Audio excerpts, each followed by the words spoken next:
So hello, everyone. I'm so grateful that you've joined us here today. I'm here with my great friend, Bob Bove.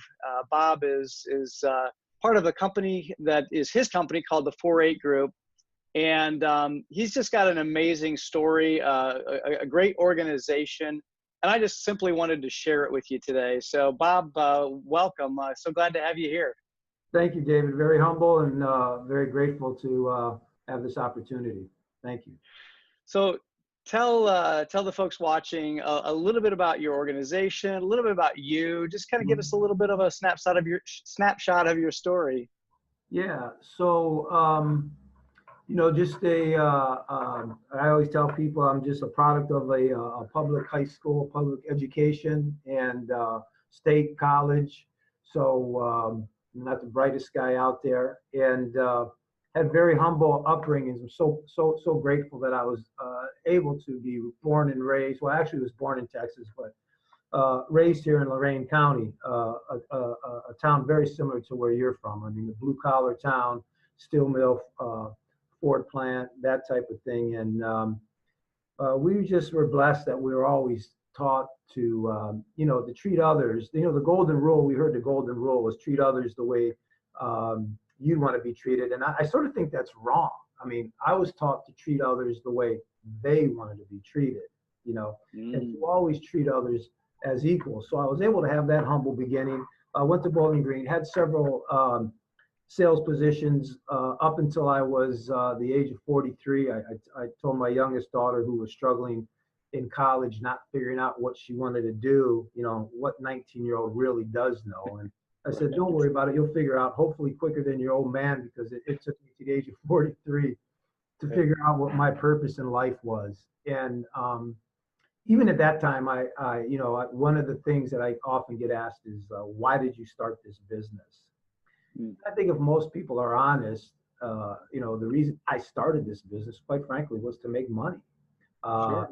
I was employed in various sales positions all throughout my whole career, always an employee, and I wanted to control my own destiny.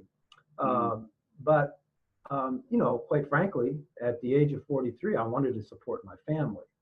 Right. And was looking for a career change. I knew that I was never going to retire. I'm not that kind of a guy that can sit and golf every day. First of all, because I'm a crappy golfer, right? And so I always knew that, I always was in the field of helping others. I started out, I think in 7th or 8th grade, working at a very popular men's clothing store. And at the time, I didn't really know what I was doing, but I was helping people with a problem that they had of finding a particular outfit to wear for an event or whatever. And so my whole process was always helping people. And so I knew when I was looking for something to do that I wanted to stay in that field. And a friend of mine says, hey, look, man, you're 42, 43 years old. You got some gray hair. You've got a great reputation in the county. You should get into this industry. And I said, yeah, but there's a little problem with that. I said, my very first job interview out of college, prestigious business school of Bowling Green State University, I interviewed with like Merrill Lynch or Morgan Stanley or one of those people, and I flunked the aptitude test. I didn't even get to the interview, and a little more on that later. And but he said, no, I think you would be, right for this business, and, I think you should really go out and do it. And at that age, David, at that time, I had a daughter that was 13, one that was 9. So a very impressionable age, a 13-year-old. And sure. Maybe much like you, starting off on my own at the age of 43, it was a little daunting. But I got into it because I always wanted to be around people. I wanted to help people. And it really wasn't until probably 12, 15 years ago that I really stopped worrying about making money. And not that I ever put people in wrong product or anything like that. My whole focus shift to just helping others in this very complicated field that we're in, and helping them understand what it was to truly invest the proper way and what it could do to their lives, as well as helping them understand that we really try to focus and help people not only get a high ROI, but a very high ROL, which is what we call return on life. Because the older you get, you really figure out that life isn't about money. Life is about life. And Right. So that's a very long answer to. I can't remember what the question was. No, it's great. That's awesome. I love that. It gives us a kind of a picture of who you are and why you started the organization.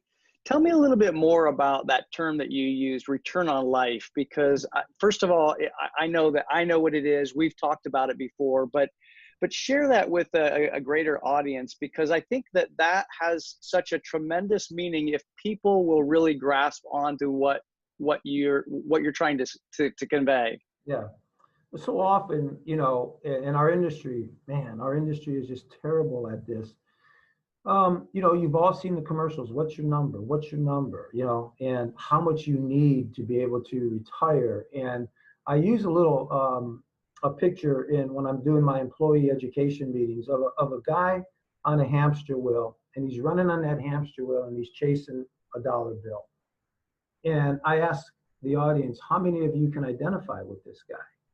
Without a doubt, every hand goes up. And it seems like the moment that our foot hits the floor in the morning, that's the first thing on everybody's mind. And if you think back, I mean, even myself, when I got out of college, what's on their mind? They got to make money. They got to be successful. They got to drive a nice car. They got to live somewhere. Then all of a sudden you get a girlfriend. Now you're running a little bit faster, not on that treadmill. Then you get married. And then you have girls. Now you're sprinting on that treadmill. Right. You got girls, and you've got weddings, and you've got your own retirement, you got college education. And so many of us just focus on that number that by the time we get off of that hamster wheel, if we ever do, we've lost sight of all the other things that are important in what I like to say survive or thriving in life and not surviving. Mm-hmm. So if we just focus on that number, a lot of times what happens, we see people coming into our office, they got the number, man, they got it all. But what they gave up because they were on that hamster wheel, right?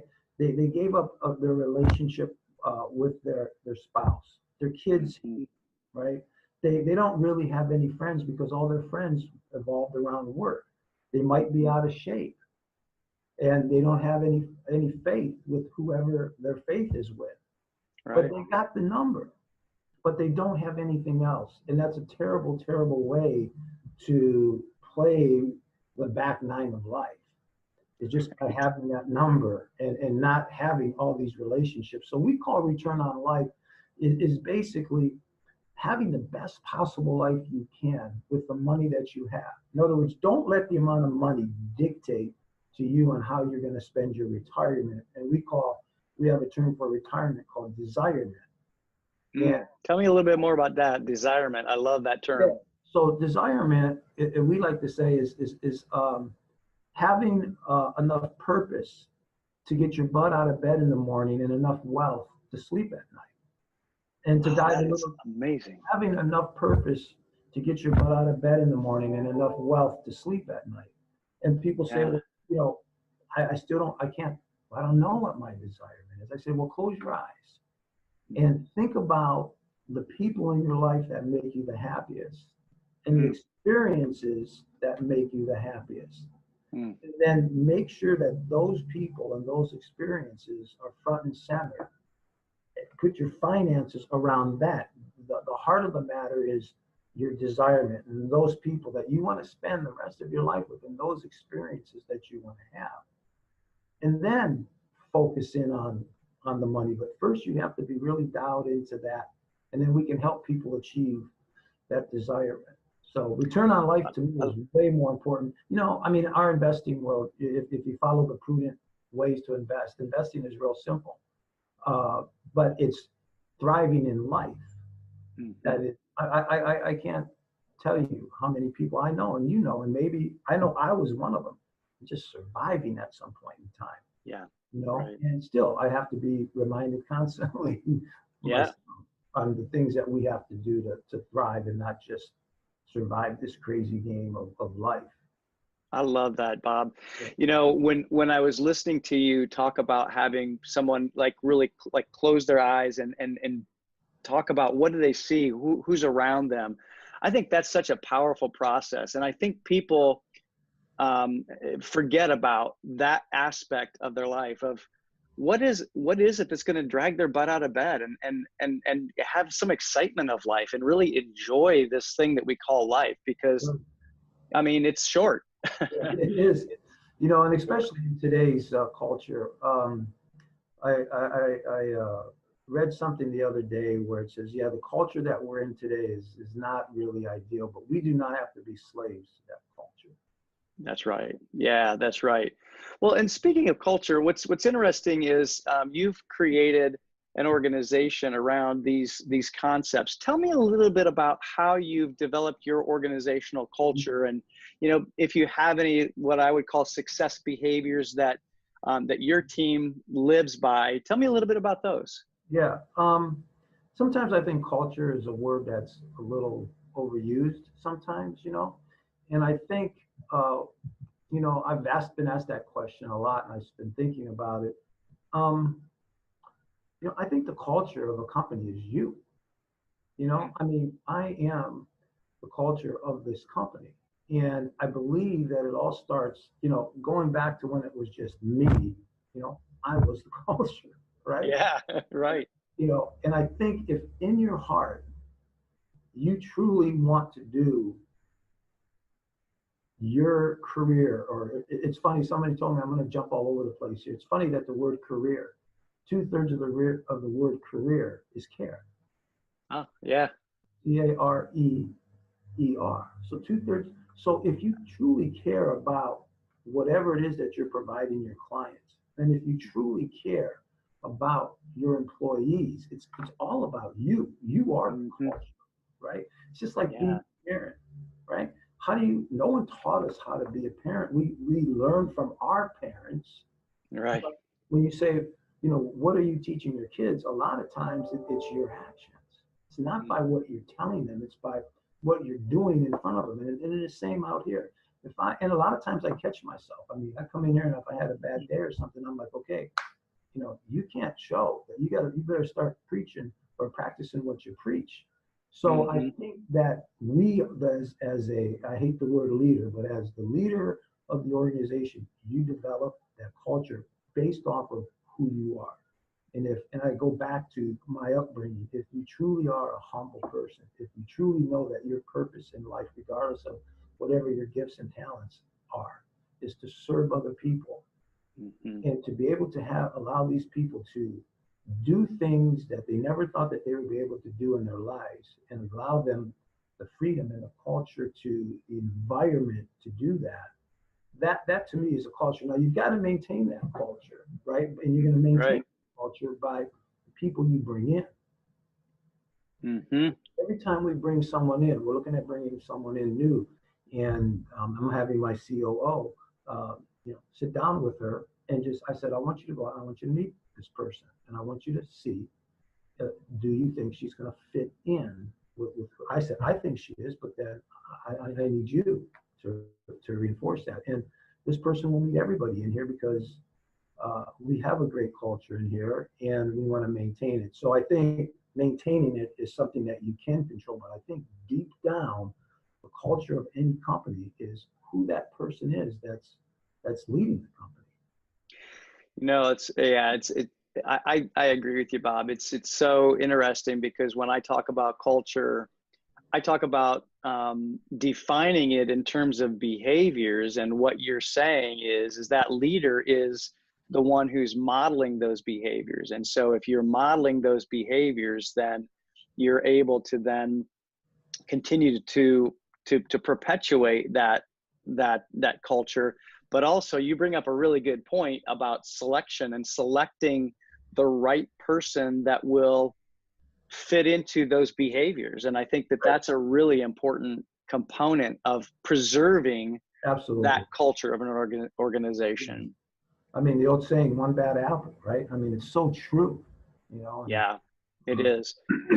I've talked to so many CEOs who have known they've needed to remove what, and not their words, not mine, a cancer in their organization. They've needed to excise and surgically remove that cancer within the organization, but they were afraid to do it because of whatever that, the power that that person held or what have you. Right. But you're right, that one person can spoil a culture if they don't fit into those behaviors. Many If there's years of that could just be wiped out. Absolutely. Yeah, absolutely.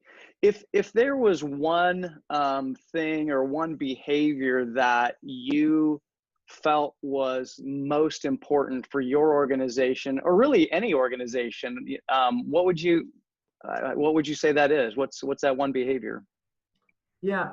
I don't want to keep repeating myself, but I mean, it's, we know, the greatest leader 2,000 years ago, Mhm. he was, you just served, man. Yeah. You just served. And I think, our main goal in life should be to make others successful. Mhm.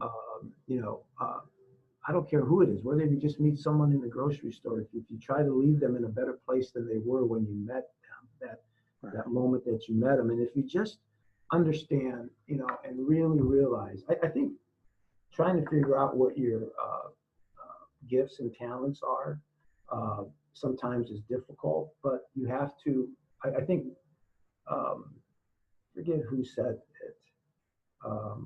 Geez, I just read this by knowing not who you are Mm. first will often show you who you really are, right? So Mm. don't try to be anybody that you're not. You were given these unique sets of gifts and talents to use solely to benefit other people. And so whatever it is, Mm. the product or service or the team that you're leading, you just have to keep that in your heart, and it's got to be genuine, that really on a day-to-day basis that you have to make other people successful. On the flip side of that, every morning I have quiet time, and it's me. It's Bob Bove time. And I'm in a fortunate position right now where I have two daughters. They're both married, grandchild, one on the way.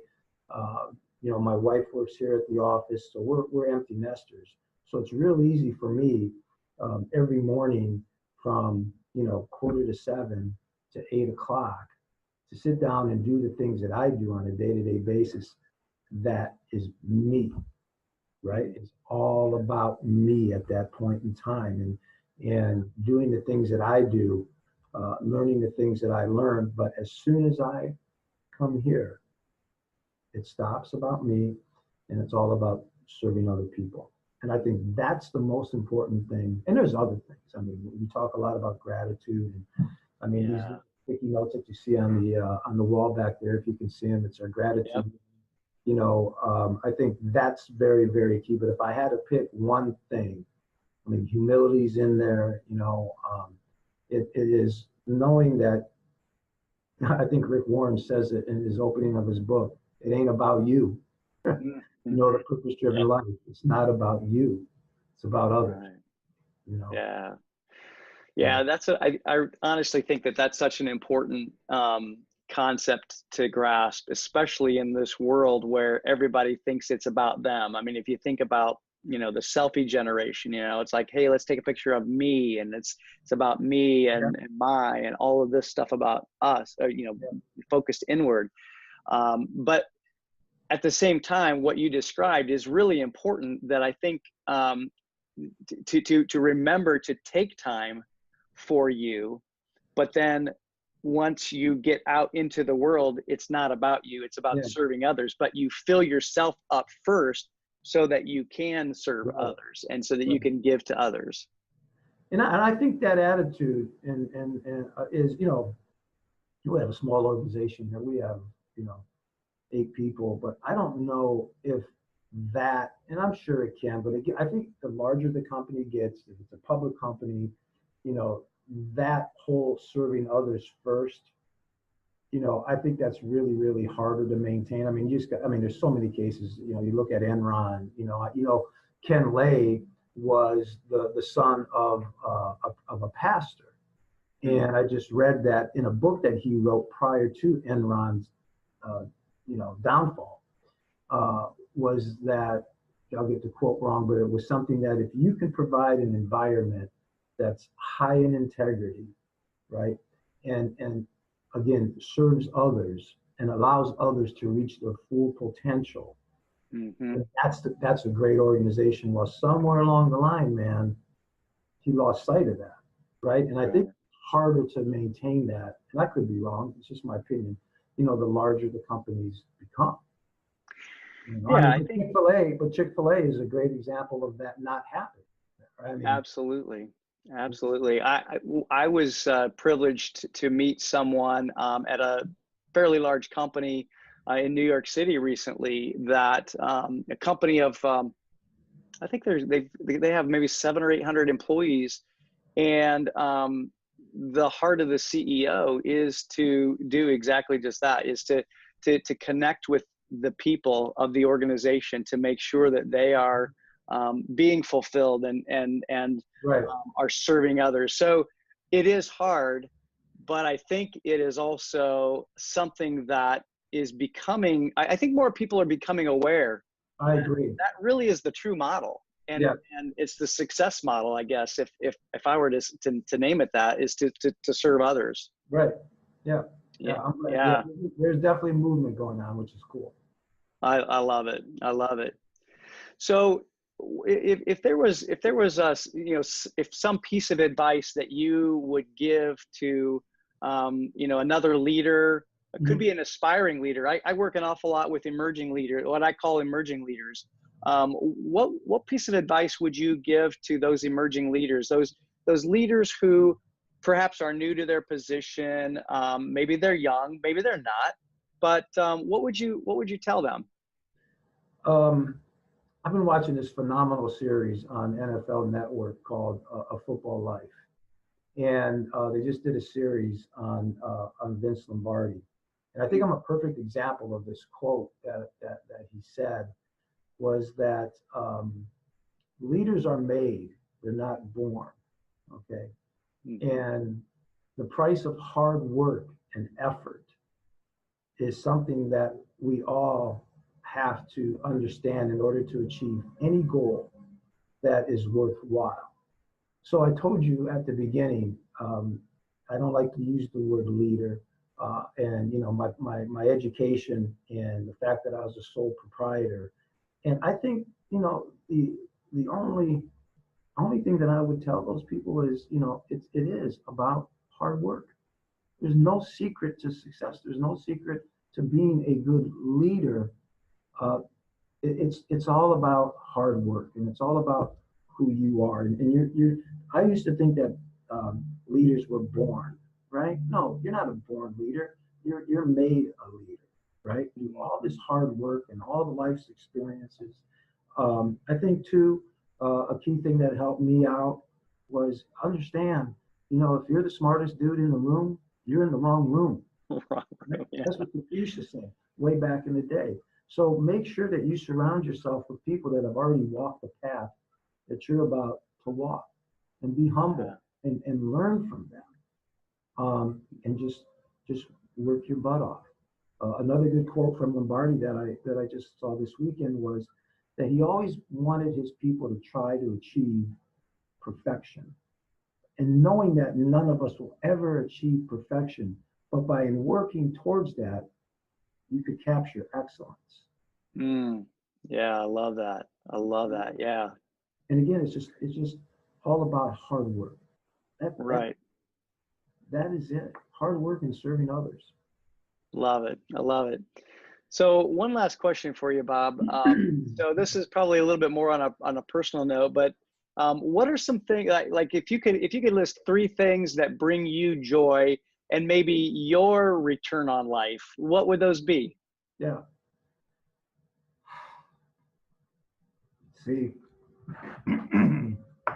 you asked me that question, and I get emotional. Yeah.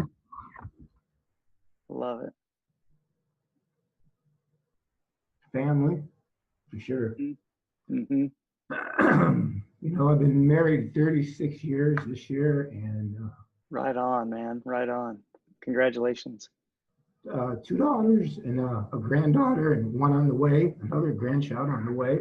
So Yeah. family for sure, and spending time with them. Um, you know, you know, I get a lot of enjoyment coming here and helping others. Yeah. Um, and I'm in a band, so music is very important to me. I get a lot of joy out of going out and entertaining people and that type of thing. And I really enjoy my quiet time. Those are that you know, I mean, if you look at my career right now and Wall Street's definition of a successful retirement, they would think that Bob Dole is a failure because I'm 63 years old and I haven't sold this business that I've owned for 20 years. And Lori and I are walking on the beach, sipping champagne and doing nothing.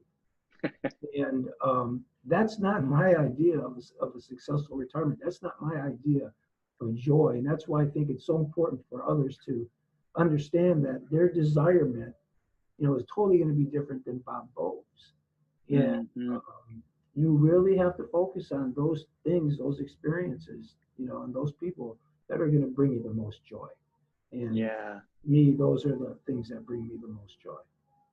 Wow. Thanks so much for sharing that, Bob. I absolutely love that because it shows your heart and it shows what really is important to you. And I think that so many people can relate to that because we say family is important to us, but knowing what I know about you, it truly is important to you. And I really love that. I so appreciate that. So thank you for sharing some of your time here today with me, and actually with the people who will view this.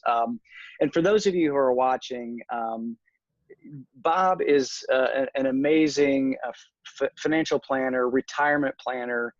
He has some just incredible philosophies and approaches to what could be a complicated thing of retirement. But as you heard today, he really talks about desirement and that return on life. And so if you're a business owner that's watching, gosh, reach out to Bob and find out how you guys can connect, because Bob can really help you, help your team to be able to set up a plan that's that helps them to get the most out of their life and their return on life.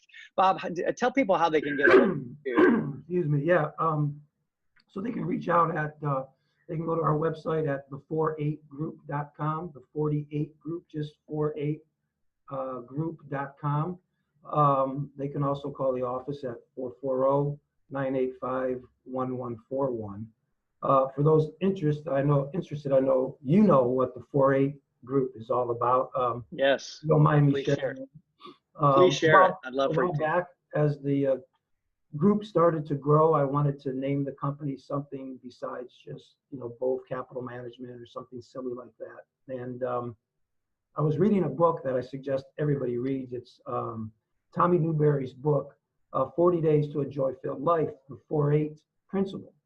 And 4-8 is a Bible verse from Philippians 4-8 that says, finally, brothers and sisters, focus on things that are pure, praiseworthy, loving, admirable, noble, true, excellent, and real. And as I read that, you know, the investment philosophy that we practice here is the use of all index funds. It's evidence-based. People that came up with this have won Nobel Prizes. So that rang a bell with me. I believe it's excellent. I know it's true. I know it's real. So I thought, the 4-8 group would probably be a good name for us. And our tagline is beyond wealth. So I think, again, going back to the whole concept here is, you know, who doesn't, whether it's in their investment life or their personal life, doesn't want peace, contentment, and fulfillment. And the type of investing that we do for our clients like yourself really get that. We don't want an exciting investment experience. We just want it to be peaceful, right? Mm-hmm. And we help them get that out of their investments, as well as if we can, and if people ask, in their personal life as well. I love that. Yeah. And I think that that's why I love what you do, Bob, is because it really incorporates all of life. It's not just investing. It's not just life, but it's investing in life, and it's being able to make sure that we're doing everything that we can to be financially sound and be able to get that return on our life that we all want. Yep. And so, hey, my friend, thank you so much for sharing time with us here today, and just sharing a little bit about yourself, sharing a little bit about your joys, your business, and your philosophy and on investing. I appreciate you so much, and I really hope that people who are watching will reach out to you to find out more information about the 4-8 group. Just an incredible group of people. I know they've helped me tremendously, and so I know that they'll help you as well. So thanks again, Bob, for being here. I appreciate it. Appreciate it. And it's our pleasure. Thank you, David.